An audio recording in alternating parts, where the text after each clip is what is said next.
मत्ती की पुस्तक अध्याय 11। जब यीशु अपने 12 चेलों को आज्ञा दे चुका तो वह उनके नगरों में उपदेश और प्रचार करने को वहां से चला गया। यूहन्ना ने बंदी गृह में मसीह के कामों का सुसमाचार सुनकर अपने चेलों को उससे यह पूछने भेजा कि क्या आने वाला तू ही है या हम दूसरे की बाट जो है। यीशु ने उत्तर दिया कि जो कुछ तुम सुनते हो और देखते हो वह सब जाकर यूहन्ना से कह दो कि अंधे देखते हैं और लंगड़े चलते हैं फिरते हैं, कोढ़ी शुद्ध किए जाते हैं और बहरे सुनते हैं, मुर्दे जलाए जाते हैं और कंगालों को सुसमाचार सुनाया जाता है।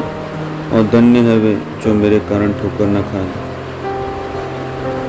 जब वे वहां से चल दिए तो यीशु यूहन्ना के विषय में लोगों से कहने लगा, तुम जंगल में क्या देखने गए थे? क्या हवा से हिलते हुए सरकंडे को? फिर तुम क्या देखने गए थे? क्या कोमल वस्त्र पहने हुए मनुष्य को? देखो, जो कोमल वस्त्र पहनते हैं वे राजभवनों में रहते हैं। तो फिर क्यों गए थे? क्या किसी भविष्यवक्ता को देखने को? हाँ, मैं तुमसे कहता हूँ, वरन भविष्यवक्ता से भी बड़े हो। यह वही है जिसके विषय में लिखा है कि देख, मैं अपने दूत को तेरे आगे आगे भेजता हूँ, जो तेरे आगे तेरा मार्ग तैयार करेगा। मैं तुमसे सच कहता हूँ कि जो स्त्रियों से जन्मे हैं उनमें से यूहन्ना बपतिस्मा देने वाले से कोई बड़ा नहीं हुआ, पर जो स्वर्ग के राज्य में छोटे से छोटा है वह उससे बड़ा है। यूहन्ना बपतिस्मा देने वाले के दिनों से अब तक स्वर्ग के राज्य पर जोर होता रहा है और बलवान उसे छीन लेते हैं। यूहन्ना तक सारे भविष्यवक्ता और व्यवस्था भविष्यवाणी करते रहे, और चाहो तो मानो एलिया जो आने वाला था वह यही है। जिसके सुनने के कान हो वह सुन ले। मैं इस समय के लोगों की उपमा किससे दूं?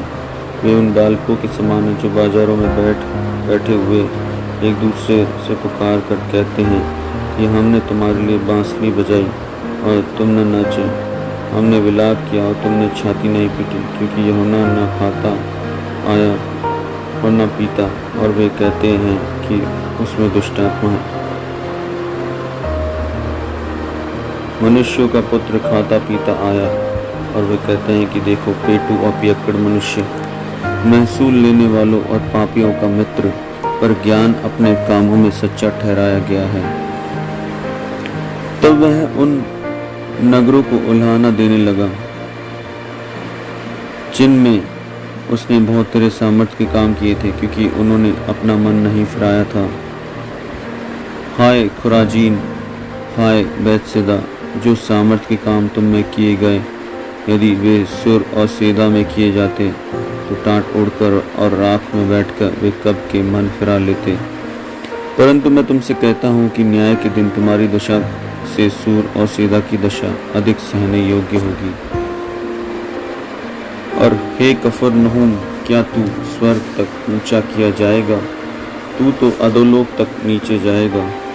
जो सामर्थ्य के काम तुझ में किए गए हैं यदि सदोम में किए जाते तो वह आज तक बना रहता। पर मैं तुमसे कहता हूँ कि न्याय के दिन तेरी दशा से सदोम के देश की दशा अधिक सहने योग्य होगी। उसी समय यीशु ने कहा, हे पिता, स्वर्ग और पृथ्वी के प्रभु, मैं तेरा धन्यवाद करता हूँ कि तूने इन बातों को ज्ञानियों और समझदारों से छिपा रखा और बालकों पर प्रकट किया है। हाँ हे पिता, क्योंकि तुझे यही अच्छा लगा। मेरे पिता ने मुझे सब कुछ सौंप दिया है, और कोई पुत्र को नहीं जानता केवल पिता, और कोई पिता को नहीं जानता केवल पुत्र, और वह जिस पर पुत्र उसे प्रकट करना चाहे। वे सब परिश्रम करने वालों और बोझ से दबे लोगों, मेरे पास आओ, मैं तुम्हें विश्राम दूंगा। मेरा जुआ अपने ऊपर उठा लो और मुझसे सीखो, क्योंकि मैं नम्र और मन में दीन हूँ, और तुम अपने मन में विश्राम पाओगे। क्योंकि मेरा जुआ सहज और मेरा बोझ हल्का है। मत्ती की पुस्तक अध्याय 12। उस समय यीशु सब्त के दिन खेतों में से होकर जा रहा था और उसके चेलों को भूख लगी, सो वे बाले तोड़ तोड़ कर खाने लगे। फरीसियों ने यह देखकर उससे कहा, देख तेरे चेले वह काम कर रहे हैं जो सब्त के दिन करना उचित नहीं। उसने उनसे कहा, क्या तुमने नहीं पढ़ा कि दाऊद ने जब वह और उसके साथी भूखे हुए तो क्या किया?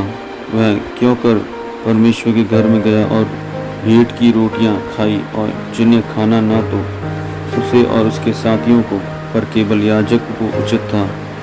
या तुमने व्यवस्था में नहीं पढ़ा कि याजक सब्त के दिन मंदिर में सब्त के दिन के विधि को तोड़ने पर भी निर्दोष ठहरते हैं? पर मैं तुमसे कहता हूँ कि यहाँ वह है जो मंदिर से भी बड़ा है। यदि तुम इसका अर्थ जानते हैं कि मैं दया से प्रसन्न हूँ, बलिदान से नहीं, तो तुम निर्दोष को दोषी न ठहराते। मनुष्य का पुत्र तो सब्त के दिन का भी प्रभु है। वहां से चलकर वह उनकी सभा के घर में आया, और देखो एक मनुष्य था जिसका हाथ सूखा हुआ था, और उन्होंने उस पर दोष लगाने के लिए उससे पूछा कि क्या सब्त के दिन चंगा करना उचित है? उसने उनसे कहा, तुम में ऐसा कौन है जिसकी एक ही भेड़ हो और वह सब्त के दिन गड्ढे में गिर जाए तो वह उसे पकड़कर ना निकाले? भला मनुष्य का मूल्य भेड़ से कितना बढ़कर है। इसलिए सब्त के दिन भलाई करना उचित है। तब उसने उस मनुष्य से कहा, अपना हाथ बढ़ा। उसने बढ़ाया और वह फिर दूसरे हाथ की तरह अच्छा हो गया। तब फरीसियों ने बाहर जाकर उसके विरोध में सम्मति की और कि उसे किस प्रकार नाश करें। यह जानकर यीशु वहां से चला गया और बहुत लोग उसके पीछे हो लिए, और उसने सबको चंगा किया और उन्हें चिताया कि मुझे प्रकट न करना कि जो वचन यशायाह भविष्यवक्ता के द्वारा कहा गया कि वह पूरा हो, कि देखो यह मेरा सेवक है जिसे मैंने चुना है, मेरा प्रिय, जिससे मेरा मन प्रसन्न है। मैं अपना आत्मा उस पर डालूंगा और वह अन्य जातियों को न्याय का समाचार देगा। वह न झगड़ा करेगा और न धूम मचाएगा और न बाजारों में कोई उसका शब्द सुनेगा। वह कुचले हुए सरकंडे को न तोड़ेगा और धुआं देती हुई बत्ती को न बुझाएगा, जब तक वह न्याय को प्रबल न कराए। और अन्य जातियां उसके नाम पर आशा रखेंगी। तब लोग एक अंधे गूंगे को, जिसमें दुष्टात्मा थी, उसके पास लाए, और उसने उससे अच्छा किया, और वह गूंगा बोलने और देखने लगा। इस पर सब लोग चकित होकर कहने लगे, यह क्या दाऊद की संतान का है? परंतु फरीसियों ने यह सुनकर कहा, यह तो दुष्टात्माओं के सरदार शैतान की सहायता के बिना दुष्टात्मा को नहीं निकालता। उसने उनके मन की बात जानकर उनसे कहा, जिस किसी राज्य में फूट होती है वह उजड़ जाता है, और कोई नगर या घराना जिसमें फूट होती है बनाना रहेगा। और यदि शैतान ही शैतान को निकाले तो वह अपना ही विरोधी हो गया है, फिर उसका राज्य कैसे बना रहेगा? भला यदि मैं शैतान की सहायता से दुष्ट आत्मा को निकालता हूँ तो तुम्हारे वंश किस की सहायता से निकालते हैं, इसलिए वे ही तुम्हारा न्याय चुकाएंगे। पर यदि मैं परमेश्वर की आत्मा की सहायता से दुष्ट आत्मा को निकालता हूँ तो परमेश्वर का राज्य तुम्हारे पास आ पहुँचा है। या कैसे कोई मनुष्य किसी बलवंत के घर में घुसकर उसका माल लूट सकता है, जब तक कि पहले उस बलवंत को न बांध ले, और तब वह उसका घर लूट लेगा। जो मेरे साथ नहीं वह मेरे विरोध में है, और जो मेरे साथ नहीं बटोरता वह बिथराता है। इसलिए मैं तुमसे कहता हूँ कि मनुष्य का सब प्रकार का पाप और निंदा क्षमा की जाएगी, पर आत्मा की निंदा क्षमा न की जाएगी। जो कोई मनुष्य के पुत्र के विरोध में कोई बात कहेगा उसका यह अपराध क्षमा किया जाएगा, परंतु जो कोई पवित्र आत्मा के विरोध में कुछ कहेगा उसका अपराध ना तो इस लोक में और ना परलोक में क्षमा किया जाएगा। यदि पेड़ को अच्छा कहो तो उसके फल को भी अच्छा कहो, या पेड़ को निकम्मा कहो तो उसके फल को भी निकम्मा कहो, क्योंकि पेड़ फल ही से पहचाना जाता है। इस सांप के बच्चों, तुम बुरे होकर कैसे अच्छी बातें कह सकते हो, क्योंकि जो मन में भरा है वही मुंह पर आता है।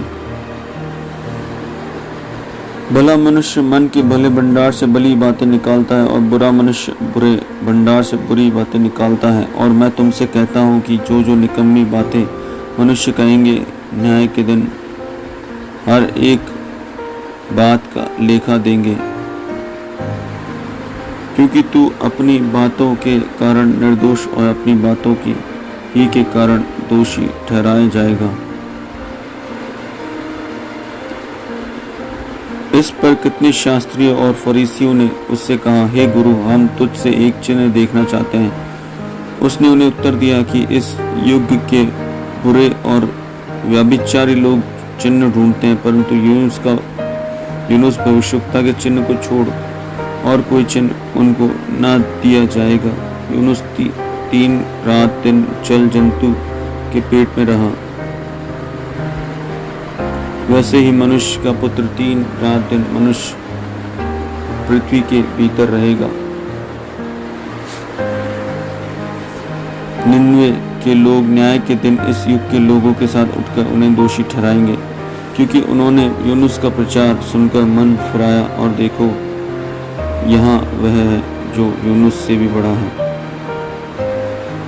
दक्षिण की रानी न्याय के दिन इस युग के लोगों के साथ उठकर उन्हें दोषी ठहराएगी, क्योंकि वह सुलेमान का ज्ञान सुनने के लिए पृथ्वी की छोर से आई, और देखो, यहाँ वह है जो सुलेमान से भी बड़ा है। जब अशुद्ध आत्मा मनुष्य में से निकल जाती है तो सूखी जगहों में विश्राम ढूंढती फिरती है और पाती नहीं। तब कहती है कि मैं अपने उसी घर में जहाँ से निकली थी लौट जाऊंगी, और आकर उसे सूना, जाड़ा, बुआरा और सजाया पाती है। तब वह जाकर अपने से और बुरी 7 आत्माओं को अपने साथ ले आती है, और वे उसमें बैठकर वहां वास करती है, और उस मनुष्य की पिछली दशा पहली दशा से भी बुरी हो जाती है। और इस युग के बुरे लोगों की दशा भी ऐसी होगी। जब वह भीड़ से बातें कर ही रहा था तो देखो, उसकी माता और भाई बाहर खड़े थे और उससे बातें करना चाहते थे। किसी ने उससे कहा, देख, तेरी माता और तेरे भाई बाहर खड़े हैं और तुझसे बातें करना चाहते हैं। यह सुन उसने कहने वालों को उत्तर दिया, कौन है मेरी माता और कौन है मेरे भाई? अपने चेलों की ओर अपना हाथ बढ़ाकर कहा, देखो, मेरी माता और मेरे भाई ये हैं, क्योंकि जो कोई मेरे स्वर्गीय पिता की इच्छा पर चले वही मेरा भाई और बहन और माता है। इन पवित्र वचनों को सुनने से परमेश्वर आपको और आपके परिवार को आशीष दे और आपकी सारी परेशानियां दूर करे, प्रभु यीशु मसीह के नाम में।